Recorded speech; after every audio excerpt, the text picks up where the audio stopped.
Todos los oyentes de Radio María, un día más, con la gracia del Señor, proseguimos el comentario del Catecismo de nuestra Madre la Iglesia.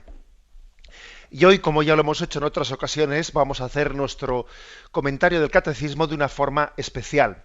Especial porque habíamos concluido el capítulo segundo de la primera parte del Catecismo, en la que se habla de la revelación de Dios. Hemos hablado de la Sagrada Escritura, de la Palabra de Dios, como ese Dios que sale a nuestro encuentro. Y antes de comenzar el capítulo tercero, en el que se va a hablar de la respuesta del hombre a Dios, se va a hablar del acto de fe, y a partir de ahí vamos explicando el credo.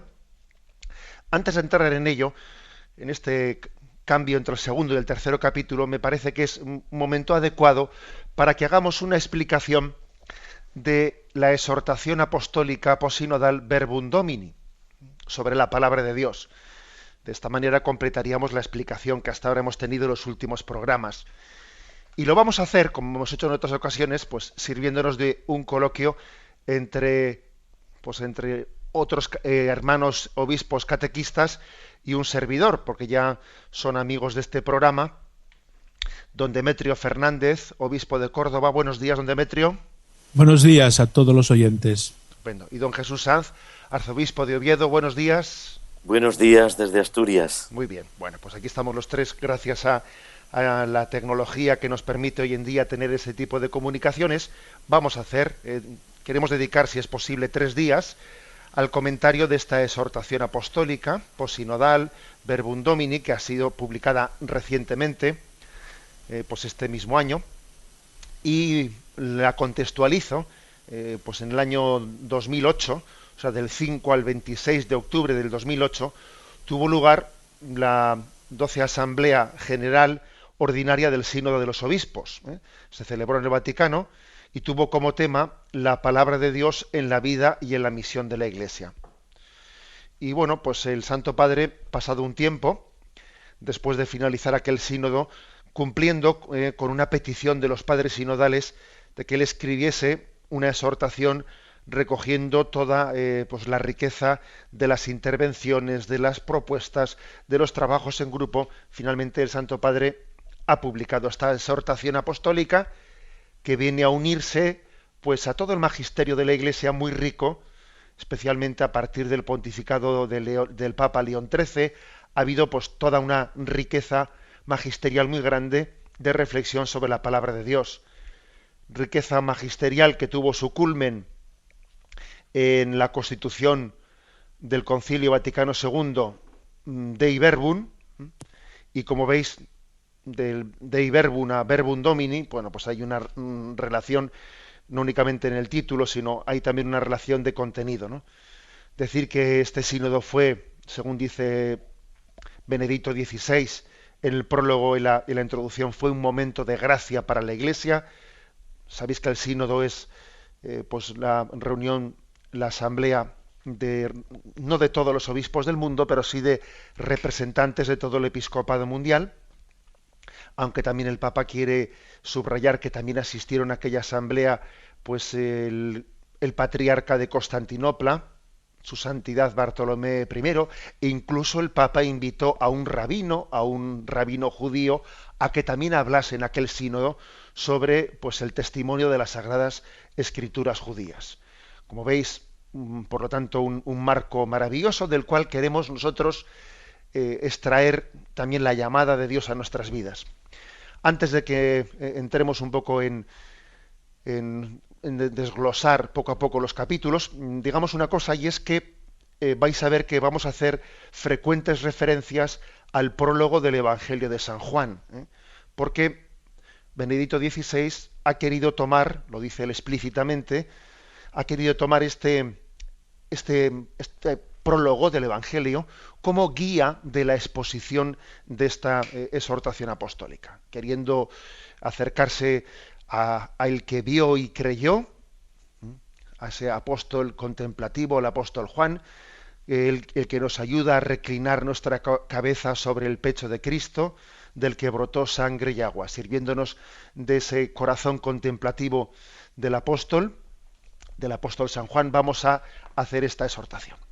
Y bien, hecha esta introducción, decir que Vamos a dividir en 3 días, como he dicho, la exposición, puesto que esta exhortación tiene 3 partes. La primera parte tiene como título Verbum Dei, que es la que hoy queremos exponer. La segunda es Verbum in Ecclesia, y la tercera Verbum Mundo.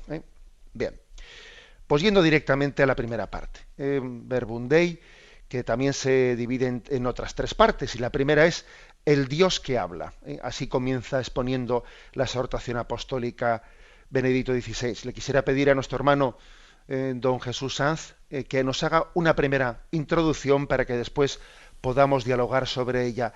El Dios que habla. Bueno, pues como dice el título de esta primera parte, tenemos que Dios habla. Y parece una cuestión obvia, o que ya la damos por supuesta, que Dios habla.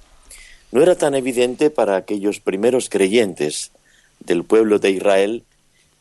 Tanto es así que la literatura de los profetas y no pocos de los salmos hacen una contraposición entre el Dios de Israel, en quien ellos creen, y otros dioses circunvecinos, dioses falsos, porque se decía repetidamente, tienen boca, estos dioses falsos, tienen boca pero no hablan. Nuestro Dios es un Dios que habla, tanto es así que toda la creación, como enseguida indicaré, es el resultado de una locución de Dios. Así se nos describe en ese doble relato bellísimo de la creación, del comienzo de las cosas, que se describe precisamente con ese dijo Dios, hágase, dijo Dios. Las cosas vienen a la vida porque Dios las pronuncia, porque Dios con sus labios creadores las llama a la existencia. De manera que lo primero de todo es que Dios habla, tiene boca y habla. Y este Dios podría perfectamente haberse guardado su palabra o haberse quedado en ese coloquio íntimo entre un padre que habla a un hijo y que le habla en el espíritu. Y sin embargo Dios ha querido abrir ese diálogo, como invitándonos a una conversación a cada uno de sus hijos y de sus hijas. La novedad de esta revelación bíblica comienza precisamente en el número 6 de esta parte que empezamos a comentar. Esa novedad consiste en que Dios se da a conocer en un diálogo que quiere tener con nosotros. Es una iniciativa que parte de Él. No es por tanto que hayamos construido, por utilizar también una metáfora bíblica, una torre de Babel más alta, más perfecta, más técnica, más sofisticada, y hayamos sorprendido a Dios, ese Dios que es Padre, Hijo y Espíritu Santo, hablando entre ellos, y nos hayamos colado, como quien dice, en esa íntima y eterna conversación. Muy por el contrario, ha sido Dios quien ha querido desvelarnos. Hay un texto precioso de la Constitución Conciliar Dei Verbum, en la que dice: Dios invisible, movido de amor, habla a los hombres como amigos y trata con ellos para invitarlos y recibirlos en su compañía. Este texto, que rescata de la Dei Verbum la exhortación apostólica, es todo un programa de lo que a continuación va a ir desarrollando la misma exhortación. Un Dios invisible, no era un Dios a nuestro alcance, a nuestro antojo. Y ese Dios invisible desvela su secreto. Y movido por amor, es la razón por la que Él hace este gesto, habla a los hombres introduciéndoles en amistad, amorosamente, en el diálogo propio de Dios mismo. Y no simplemente para que curiosos asistan en una tribuna de invitados, sino que quiere Dios invitarles a este diálogo para recibirlos en su compañía. Se nos narra, por tanto, la vida íntima de Dios, que porque Dios así lo decide, entramos en esa divina conversación. El prólogo de San Juan, como ya se ha dicho, hace como de falsilla, como de guión de fondo, y estamos continuamente refiriéndonos a él. En este prólogo hay un verbo, hay una palabra que desde siempre es él mismo el que se nos propone, que Dios no ha dejado nunca de hablar, de hablarse y de hablarnos. hablar, hablarse y hablarnos. Hay una serie de números en esta primerísima parte que se intitula La analogía de la palabra de Dios. Yo me voy a quedar en este punto 7, porque en todos los demás de este Dios que habla, los demás números de este Dios que habla, no es sino el desarrollo de lo que en este punto central, la analogía de la palabra de Dios, el texto nos está proponiendo. En primer lugar, hay que decir que la palabra de Dios, como sucede en las personas, también ha tenido una diferente percepción. Un niño tiene un modo de hablar, un adulto también lo tiene, y tanto la palabra infantil como la palabra adulta de esa persona es su palabra. Una palabra que en el caso del hombre, en el caso del niño, se balbuce al principio porque no sabe hacer de otro modo. No es este el problema que Dios tiene. Dios nos va presentando de maneras distintas su propia palabra, de manera que hay distintas maneras en las que podemos expresar el significado que tiene la palabra de Dios. De hecho, se dice en el texto que se ha hablado justamente de una sinfonía de la palabra, de una única palabra que viene a expresarse de diferentes modos. Un canto a varias voces, se dice citando un texto conciliar. Y en este sentido, los padres sinodales que participaron en este encuentro del Santo Padre con los obispos en torno a la palabra de Dios, han hablado del uso analógico del lenguaje humano en relación a la palabra de Dios, como acabo de indicar. En primer lugar, la palabra de Dios es referible al Verbo como tal, es decir, al Verbo eterno, a la segunda persona de la Santísima Trinidad. El Verbo eterno es esa palabra en la que el Padre en el Espíritu no deja de hablarse. Y cuando nos desvela ese secreto, cuando nos invita a esa conversación, cuando nos propone ser también parte de ese diálogo, la primera palabra que sobresale, en quien todo ha sido hecho, es la palabra de la que el prólogo de San Juan llama logos, llama verbo, llama la palabra por antonomasia. No solamente es Dios en sí mismo, la palabra eterna que en la Trinidad se habla, se dialoga, se anuncia, sino que también la propia creación es una palabra de Dios. Lo que siempre se ha dicho, los grandes autores espirituales, las grandes teologías, y no poco de los documentos magisteriales, hablan del libro de la naturaleza, el liber naturae, porque la creación, como he dicho al principio, y según relata el texto primero de Génesis, en el doble relato de la creación, es una vida fruto de una locución de Dios, que Dios hizo las cosas diciéndolas. Dijo Dios, hágase la luz. Dijo Dios, háganse las estrellas. Dijo Dios, hagamos al hombre y la mujer a nuestra imagen y semejanza. Tenemos, por tanto, que Dios en sí mismo habla, es el verbo. Dios en la creación nos permite acceder al eco de su palabra, presente en la belleza de la vida, en la belleza de la creación. Pero un tercer concepto de esta analogía de la palabra la encontramos en la historia. Dios nos ha narrado su intimidad, nos ha narrado su salvación, lo que le importamos las personas, precisamente en el curso de la historia. Una historia ambigua, una historia en la que intervienen las actuaciones de Dios y su gracia, y en la que intervienen también nuestras actuaciones con nuestros pecados. Pero en esa historia, Dios, a través de profetas, ha hablado para venir a hablar como palabra última, palabra postrera, la definitiva, en esa palabra que se hace carne en las entrañas de María. Un cuarto momento de esta analogía de la palabra la encontramos en la tradición viva de la Iglesia. No es la historia universal en la que Dios ha hecho saber lo que tenía que decirnos, sino que la propia Iglesia, el pueblo de Dios, en esa tradición viva, no estamos hablando de un archivo o de un museo, sino de una tradición viva Dios ahí ha ido dejándonos las palabras de esa divina conversación. De manera que la fe cristiana no es propiamente la religión del libro, como a veces algunos desavisados pues pretenden equiparar el Islam, el judaísmo y el cristianismo como tres religiones del libro. Más bien, el judeo-cristianismo es la religión de la palabra, esa palabra que es Dios mismo, esa palabra que está en la creación, esa palabra que se desvela en una historia humana que Dios asume y de la que forma parte, esa palabra que es también tradición viva de la Iglesia, una palabra que la Iglesia custodia, que la Iglesia proclama, que la Iglesia explica, en la que catequiza, una palabra que a veces tiene que defender.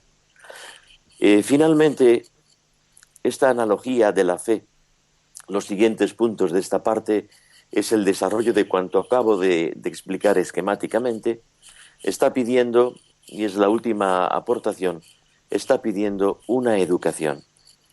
No es tan sencillo el tomar el libro en las manos, el de la Biblia, la Sagrada Escritura, y de pronto entender todo lo que allí se narra, lo que allí se dice, a lo que allí se está refiriendo. Supone una educación para poder captar mejor los diferentes significados y comprender un sentido unitario de lo que Dios nos dice en ese libro abierto, que es el corazón desvelado y el secreto manifiesto. Educación de los fieles, ahí entra la catequesis, ahí entra la teología, ahí entra la predicación, todo lo que ayuda a comprender el significado y a explicar los diferentes sentidos, pero dentro de una unidad que tiene la palabra de Dios que se nos habla. Bueno, pues muchas gracias, don Jesús, porque nos ha abierto boca para introducirnos.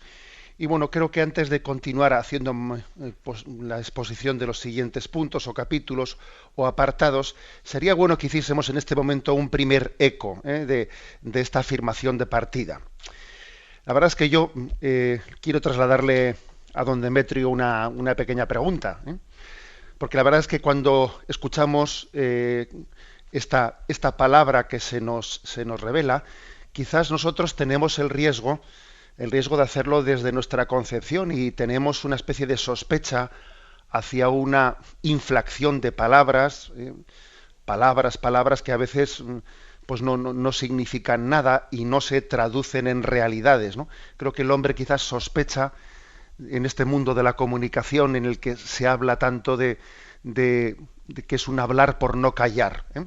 Sin embargo, nosotros tenemos ese convencimiento de que la palabra de Dios es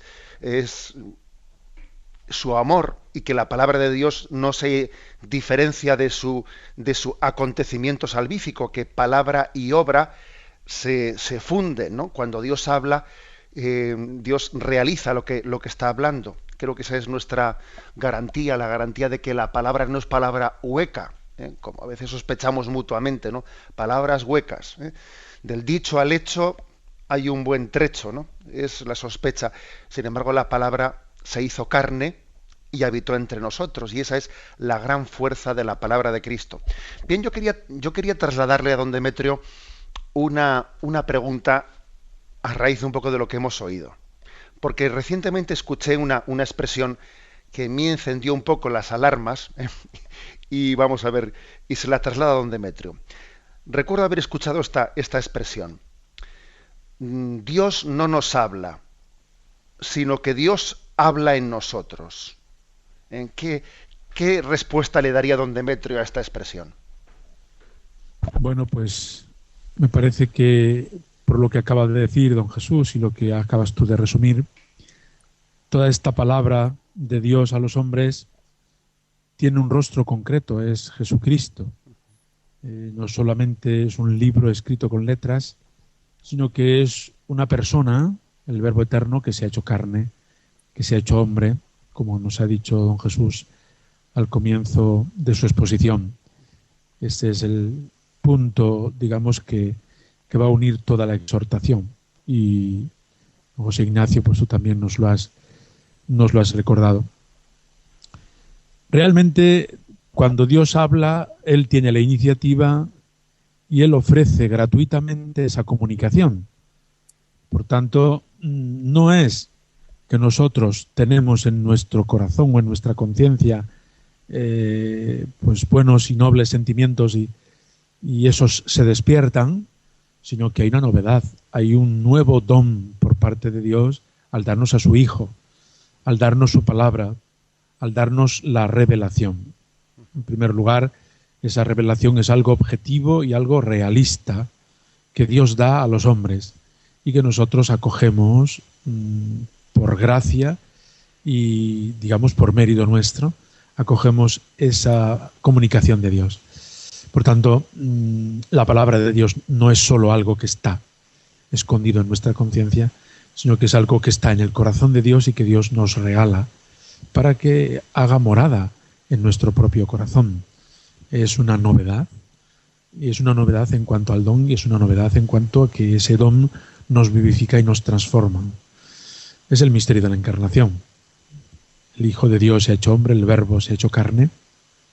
No es que la historia humana ha dado un fruto maduro de sí misma y por sí misma, sino que Dios ha tenido una intervención nueva, ha entrado de nuevo y ha llevado los tiempos a su plenitud. Este misterio de la encarnación es una novedad grandiosa que ha sido preparada largamente, ya en la creación, después en la revelación del Antiguo Testamento y por último en la donación de Jesucristo. Pero a mí me gustaría, además de la pregunta que me has hecho, subrayar una frase que esta primera parte el Papa expone y que me gusta mucho porque se ve que es buen músico. Es decir, cómo eso, la creación, la historia de la salvación, la revelación definitiva en Jesucristo es como una gran sinfonía en la cual hay un tema musical que un solo interpreta, y este solo es Jesucristo. De esa interpretación y de ese tema musical depende toda la sinfonía, toda la ópera. Bueno, pues en una sinfonía todo está acorde, todo es concorde y todo es sinfónico, claro, pero es muy importante saber cuál es el tema musical y quién es el solista. Y en este caso Jesucristo es el que ha interpretado preciosamente la creación, ha llevado a plenitud el Antiguo Testamento en su propia carne y lo ha dado todo hasta podernos hablar en el silencio.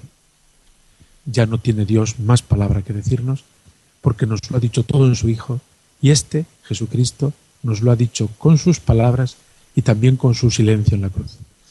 Por mi parte nada más. Sí, por muchísimas gracias. Yo creo que vamos a tener un momento de descanso para que podamos después de esta primera parte, el Dios que habla, pasar a la segunda, la respuesta del hombre al Dios que habla. Volvemos enseguida.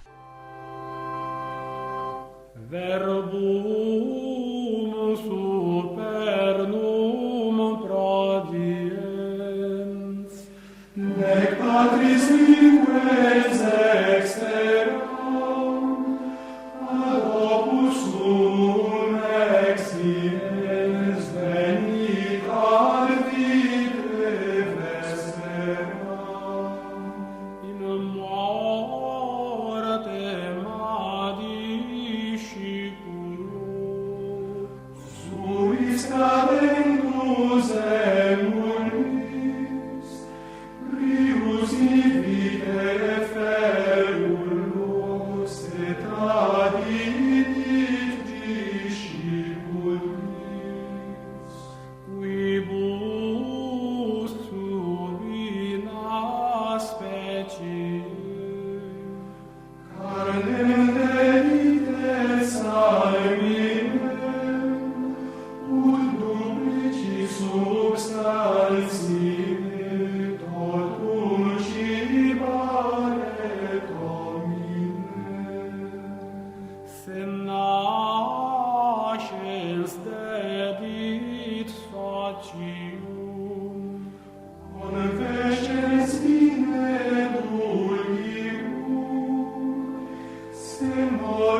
Estamos en esta edición especial del Catecismo, una edición especial en la que comentamos la exhortación apostólica posinodal Verbum Domini. Lo estamos haciendo ayudados de dos hermanos obispos, don Demetrio Fernández, obispo de Córdoba, y don Jesús Sanz, arzobispo de Oviedo. Bueno, pues continuamos con esta explicación de la exhortación apostólica. En la intervención anterior, don Jesús Sanz había introducido la primera parte de esa exhortación, que tiene como título El Dios que habla, y ahora, dando un paso más, la exhortación habla de la respuesta del hombre al Dios que habla. Voy a hacer yo una breve exposición y luego quisiera pedirles a don Jesús y a don Demetrio un poco los ecos de esta intervención. Bueno, primero decir que hay un verdadero diálogo entre Dios y nosotros. Antes yo he querido un poco responder a ese error que se extiende mucho por ahí, un error de subjetivismo, que dice que Dios no nos habla, sino que en el fondo Dios habla en nosotros, como si la revelación fuese yo mismo que me inspiro. No es así. No se trata de que yo me sugestiono por una gracia, no. Dios nos habla objetivamente hablando y entramos en diálogo con Él. Pero es verdad que al mismo tiempo hay que decir que no es un diálogo entre dos que están al mismo nivel. No, al mismo nivel no estamos con Dios. Obviamente, Él tiene la iniciativa y su hablar es un hablar que permite que nosotros respondamos. La verdad es que si Él no nos hablase primero, difícilmente el hombre podría hablar con Dios.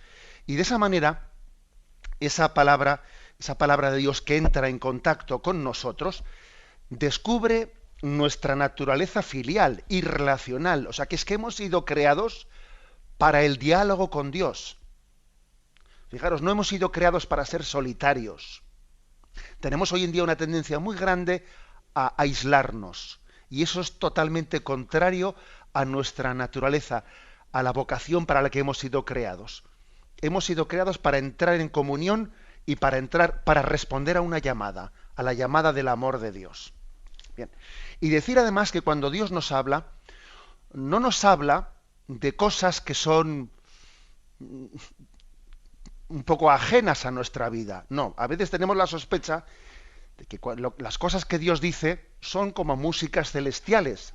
Lo digo en el sentido, no en el que decía anteriormente don Demetrio de esa sinfonía maravillosa y hermosa, no, sino lo digo en ese sentido popular de músicas celestiales, como que no me dicen nada en mi vida. No, no es verdad.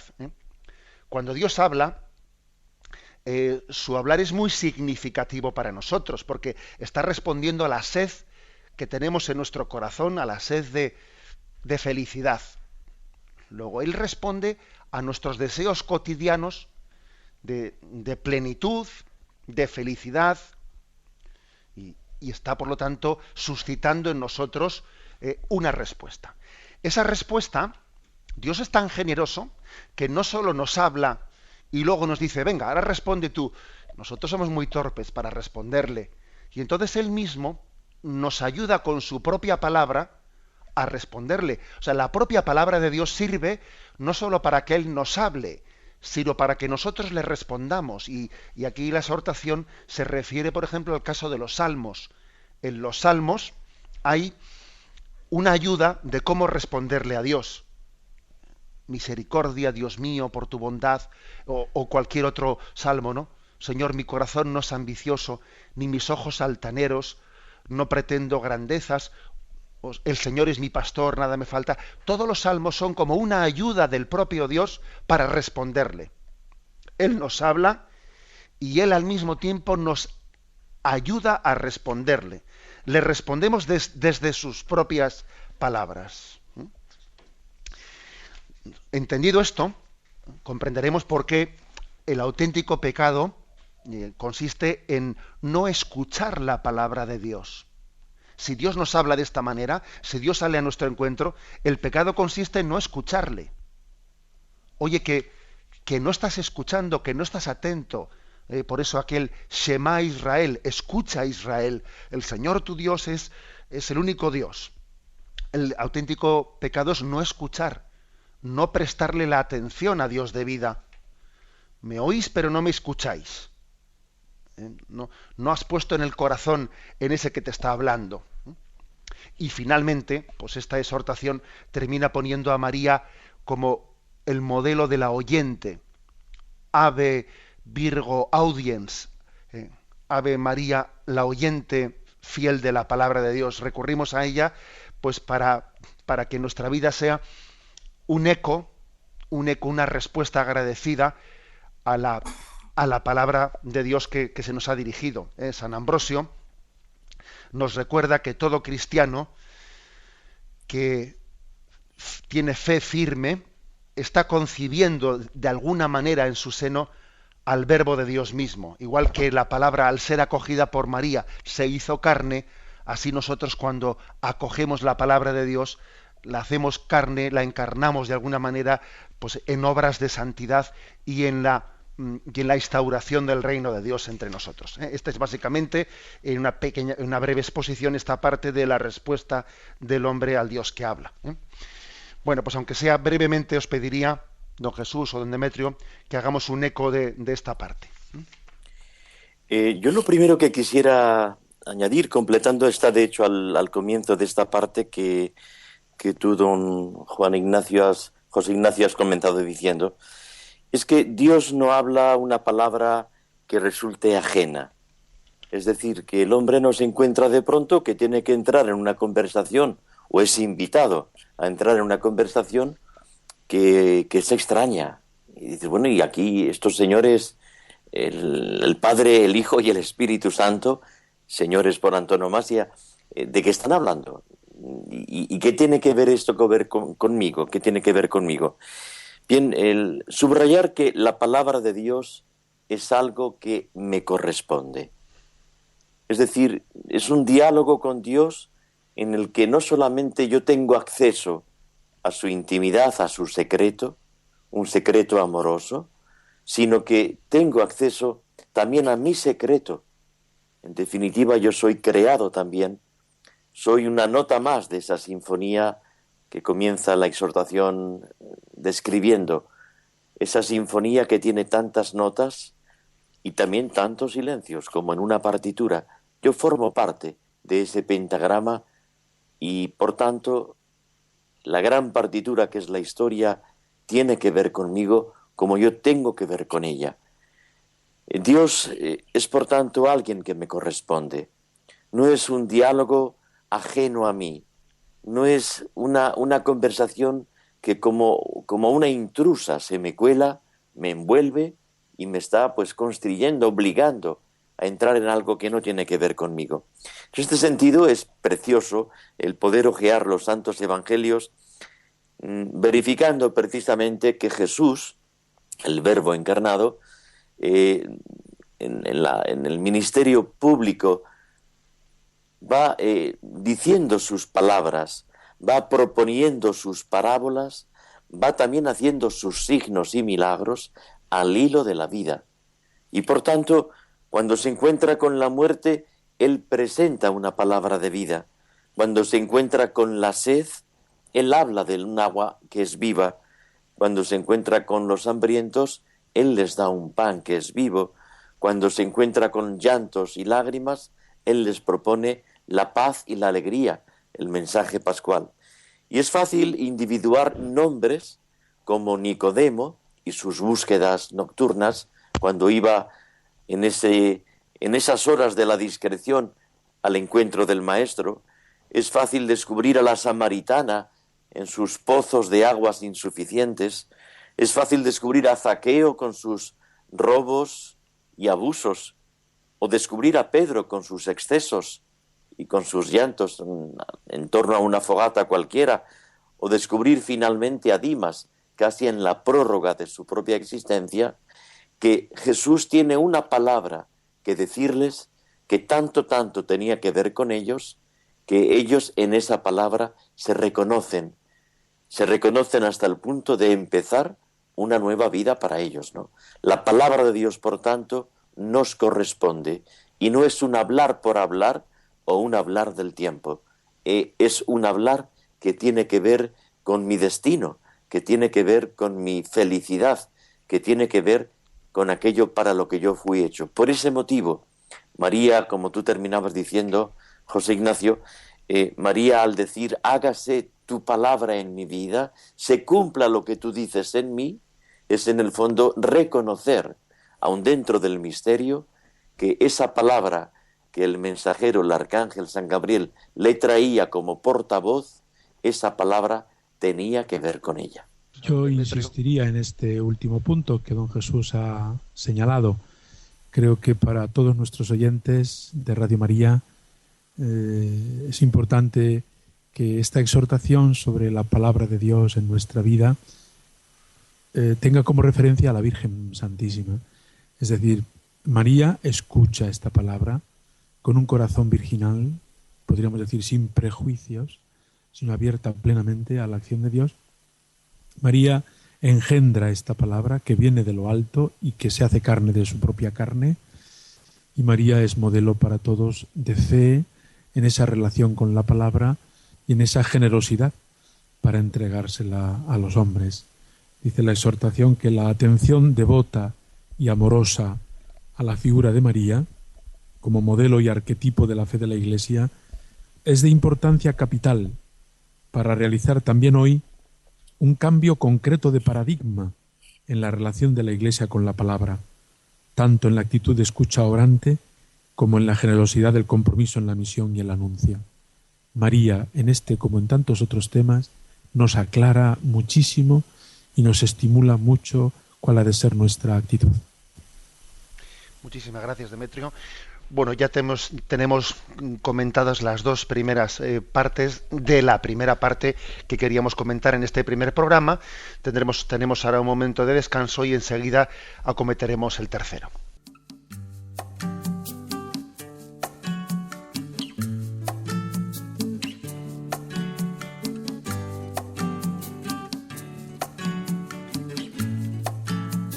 Lámpara es tu palabra para mis pasos, luz en mi sendero. Lámpara es tu palabra para mis pasos, luz en mi sendero. Luz, tu palabra es la luz. Luz, tu palabra es la luz.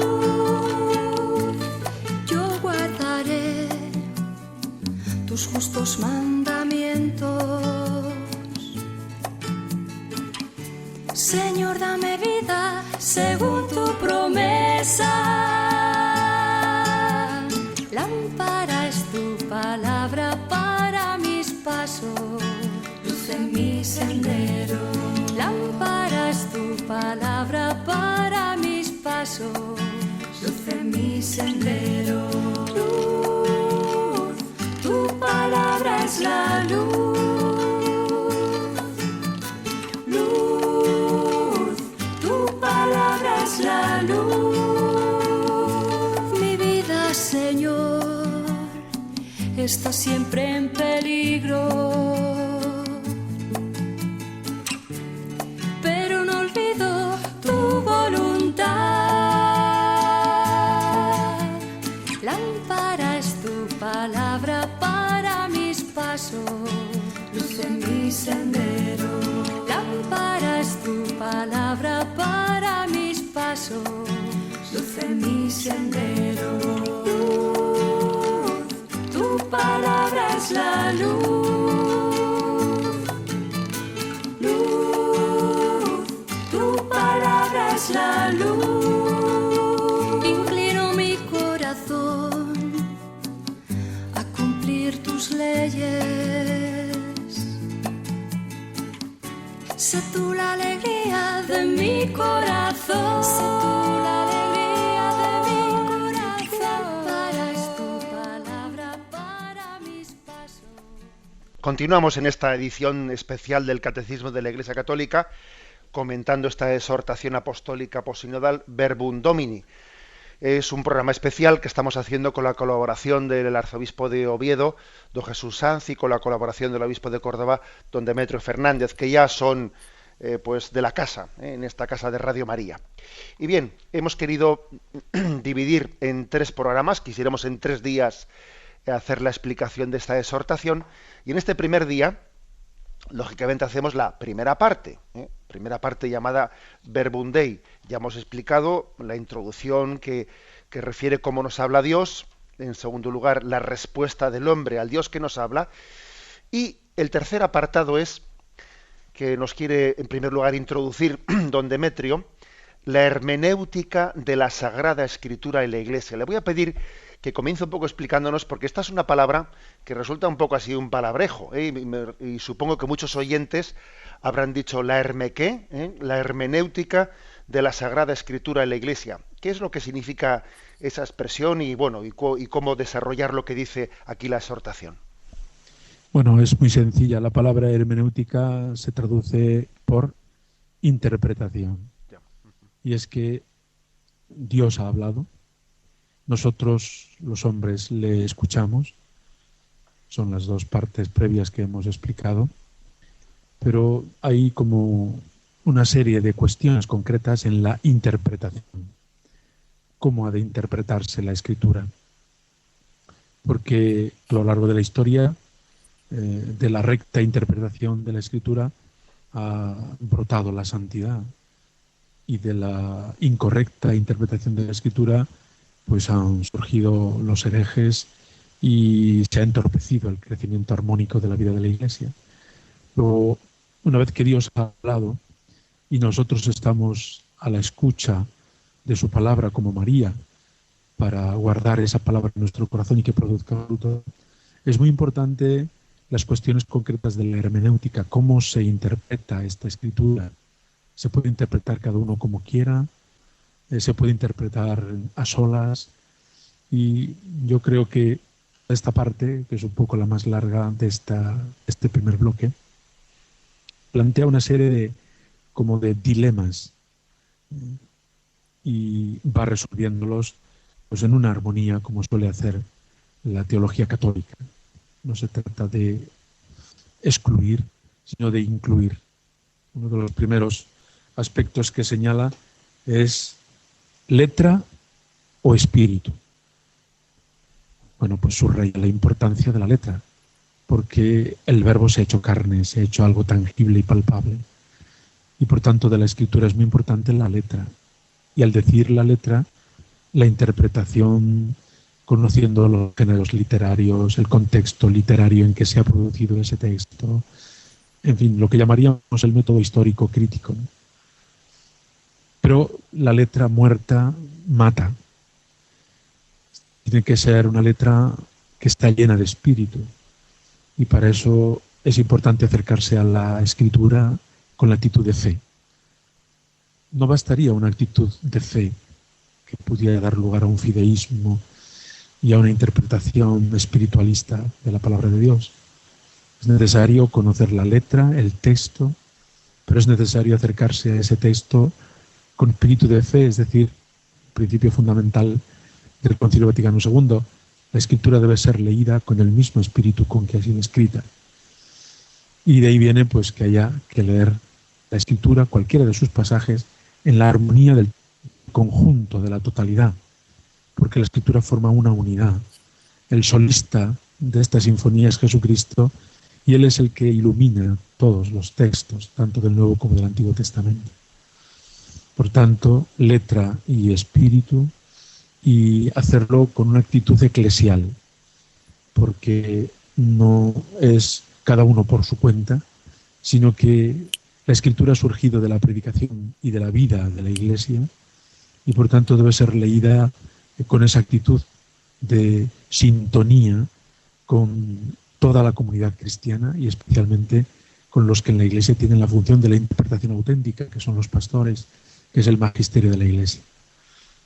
Describe cómo en esta interpretación de la Escritura es muy importante la referencia al magisterio de la Iglesia. Ya León XIII, en la encíclica Providentissimus Deus, y después Pío XII en la Divina Flante Spiritus, fueron dando como pautas para esta interpretación contemporánea de las Escrituras.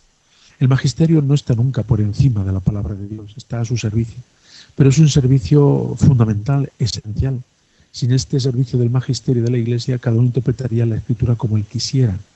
Y por eso es muy importante que cuando se lee la letra, cuando se interpreta con buen espíritu, se tenga en cuenta lo que la Iglesia nos dice en torno a ese texto, que a lo largo de la historia nos lo ha ido diciendo de múltiples maneras, ¿no?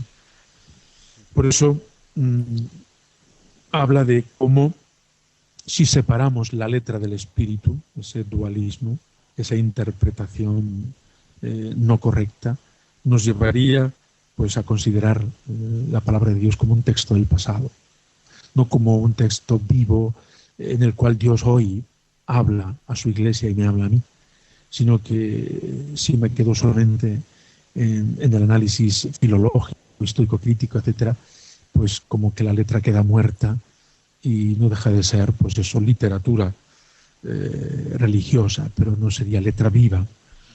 Y eso mismo da lugar, cuando se separa la letra del espíritu, pues a una hermenéutica secularizada.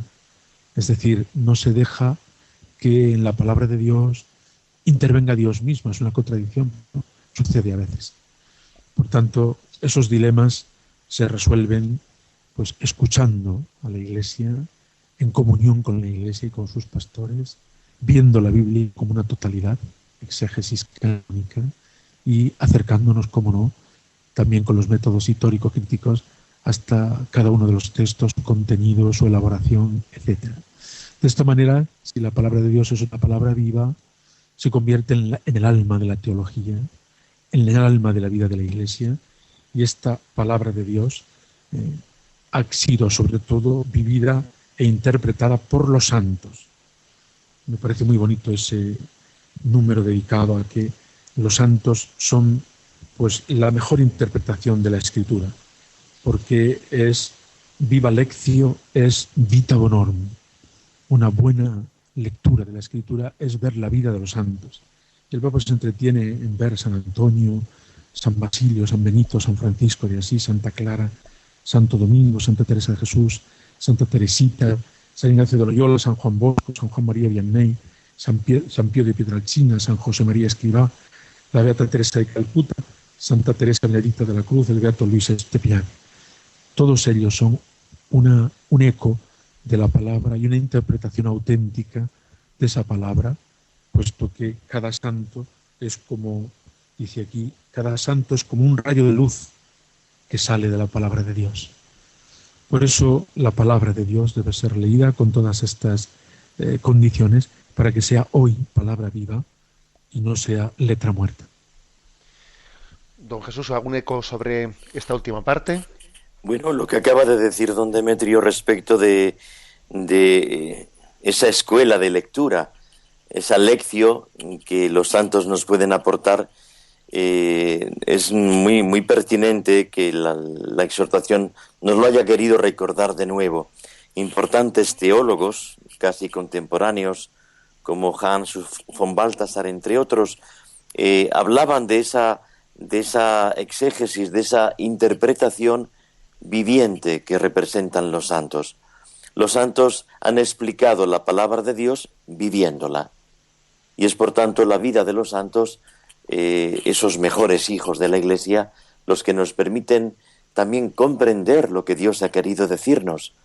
No es la literatura hagiográfica, las vidas de los santos, no es simplemente un entretenimiento frente a la aridez de la palabra de Dios que alguno podría pensar.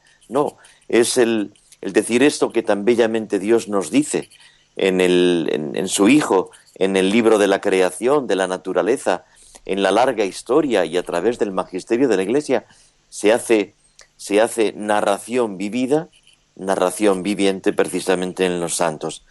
Pero esta parte de la hermenéutica de la palabra de Dios que puede resultar un tanto extraña en la formulación, es muy importante, como ha subrayado don Demetrio. Pongamos, por ejemplo, que se trata de una carta de amor. De hecho, también se ha hablado de la gran carta de amor que Dios nos ha escrito a sus hijos precisamente en su palabra. Qué diferente sería tomar el texto, literalmente hablando, de una carta de amor y que pidiéramos a un cardiólogo, por ejemplo, que nos explicase en la persona que ha escrito esa carta las consecuencias de alteraciones cardíacas que eso supone.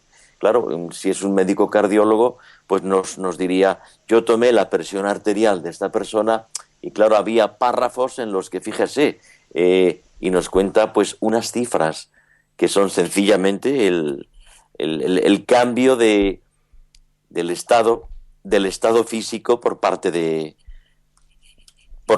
esos. Se me escucha, ¿verdad? Sí, adelante. Por parte de esa persona, bueno, pues no deja de ser una aproximación.